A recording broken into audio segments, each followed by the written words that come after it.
of the things that happens. So answer, that is the gap that is being identified between the actual and the standard. So that is what the expected risk. Okay, in form of unexpected ways.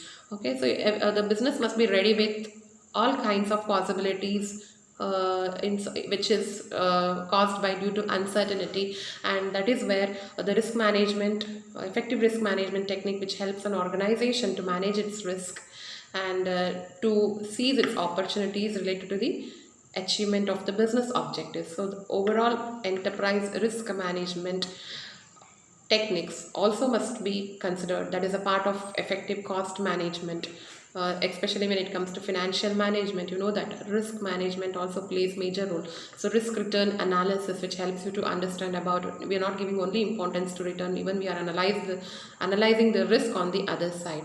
So that is where even the cost management technique that we can consider with respect to in consideration of overall cost management techniques. So till now, I hope I've discussed nearly more than 15 techniques or 15 approaches to manage the cost effectively and efficiently. And when it comes, you can ask me, ma'am, whether all these techniques being adopted by all the companies, and so I can answer, not all the companies will give much of course all the companies are worried about their profit, but have to even think about whether they are managing their cost effectively and strategically also. So implementation of cost management strategy is very important. Again, there is cost benefit analysis from each company point of view. So each company has its own strength and weakness factor, so that has to be considered in effective implementation of these cost management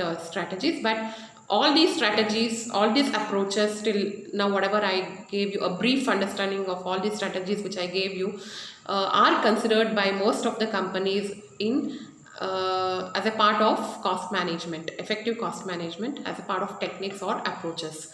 And not all the strategies are adopted by the same company or single company. So some of the major strategies are also being considered by the companies to manage the cost, or to manage the cost effectively, wherein they can achieve the long-term success of the organization by achieving its desired level of return or target return, whatever the company expecting. So this is about the cost management techniques. I hope we are coming up with still more videos relating to various aspects relating to cost management, and next video will be about what is the role of cost accountant in cost management. We know that, so certain designated people, they play major role with respect to cost management. So who is cost accountant, and what is their role in cost management? So we'll come up with the next video. Till then, take care, bye, thank you so much.